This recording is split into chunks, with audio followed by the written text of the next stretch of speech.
Welcome to the deep dive. Today we're tackling something pretty universal, aren't we? This constant human search for some kind of solace, peace, comfort when life just throws problems at you. Right. It feels like it's part of the human condition. Exactly. And for this deep dive, we're exploring how Christian faith, based on the sources we've looked at, offers this, really comprehensive way to deal with things emotionally, spiritually, intellectually, even practically. Yeah. And it's important to say this isn't just about feeling better, like a quick fix. It's more about understanding the why behind the belief. The rational side. The rational underpinnings, yeah. And then how you actually apply these ideas day to day, and maybe even letting them reshape how you fundamentally see the world. So, okay, let's get into it. Perfect. Because here's what I find really interesting. This Christian idea of peace isn't about life being easy or problem-free. It's described sometimes as a peace within a war. You see it in John 14.27, right? Where Jesus talks about a peace that the world doesn't give. It's not about circumstances being perfect, but finding this inner strength despite the chaos. Absolutely. And that peace, it really comes from trusting that God is ultimately in control, his sovereignty, even when things feel totally uncertain. Romans 8.28 says, he works all things for good for those who love him. That's a huge promise. It is. And prayer is central here. Philippians 4 talks about how prayer doesn't just, maybe change your situation, but it actually changes you. The person praying. Exactly. Yeah. It leads to this profound inner development, a kind of guarding of your heart and mind with a peace that, frankly, doesn't always make logical sense given the circumstances. And it's not just an individual thing, is it? The community aspect seems vital. Oh, hugely.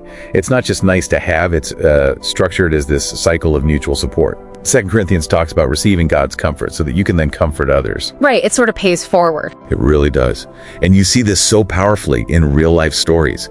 People overcoming addiction, finding peace when facing terrible illness. These testimonies make it real. It stops being just an idea. So, moving from that lived experience, what's the bedrock? It seems like everything really hinges on one specific historical claim, the resurrection of Jesus. That's absolutely central. If he rose, his claims gain incredible weight. If not, as Paul wrote in 1 Corinthians, the faith is kind of empty and meaningless. High stakes. Very high. And the New Testament, it provides a lot of different angles on this. You've got the empty tomb itself. Even critics have had to grapple with that. Right. What happened to the body? Exactly. Then there are the eyewitness accounts. Paul mentions over 500 people seeing the resurrected Christ. And maybe most compelling for some is the change in the apostles. How so? Well, they went from being scared, hiding, to suddenly being incredibly bold, willing to face death for proclaiming this resurrection.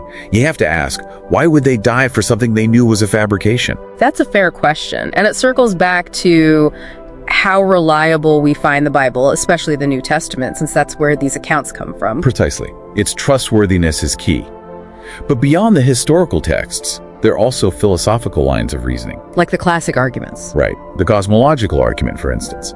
Basically, why is there something rather than nothing? Everything that begins needs a cause, which seems to point back to a first cause that didn't need one itself. God, in that view. Yes. Or the teleological argument, the argument from design. The universe looks incredibly fine-tuned for life. The physical constants are just right. It suggests, an intelligent designer rather than just pure chance. It's like finding a complex watch on the beach. You assume a watchmaker. You naturally infer a watchmaker. Yeah. It suggests belief in God isn't irrational, but rationally coherent. Okay, so beyond the believing part, how does this translate into living? Christian faith seems deeply practical, focused on values like love, compassion, forgiveness. Absolutely. Yeah. Love your neighbor as yourself, Matthew 22. These aren't just rules on a list. They're interconnected ways to grow personally, to transform. And how do people integrate that? Well, practically, it involves things like actively cultivating trust in God, day by day, making it a choice, engaging with Scripture, really letting it sink in, choosing to focus on peace instead of anxiety, practicing gratitude. Gratitude seems to come up a lot. It does. It really shifts perspective. Yeah. And crucially, it extends outward into serving others. That service isn't just, a good deed. It reinforces that interchange. It's part of that cycle we mentioned. That makes sense. It connects the inner and outer. Now, you mentioned perspective earlier, this idea of presuppositions. Can you unpack that? Sure. We all have a worldview, right? A framework for understanding everything. And that framework is built on these basic assumptions, these presuppositions about reality. Often we don't even realize we have them or where they came from. They're just the way things are in our minds. Kind of, yeah. And they can be heavily influenced by the culture around us.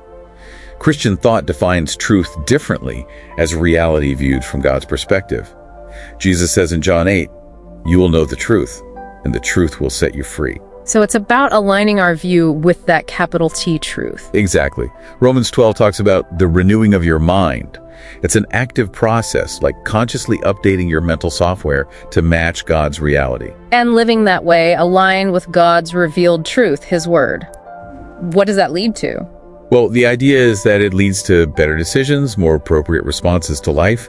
It shifts your focus from just your own needs and wants towards a more God-centered existence, because it's a different kind of purpose. Okay, so we've covered quite a bit today, finding that inner peace, looking at the evidence, applying the teachings, and even rethinking our basic assumptions about reality. Yeah, it really presents itself as a comprehensive answer. It tries to weave together the emotional, the intellectual, the practical, the philosophical. And just to bring it back home for everyone listening, remember, this peace we talked about isn't about escaping problems, but finding strength in them. If what we do flows from what we truly believe, think about what changing even one of your core assumptions based on these ideas might mean for your daily life, for your sense of purpose. That's a powerful thought to end on. What difference would it make?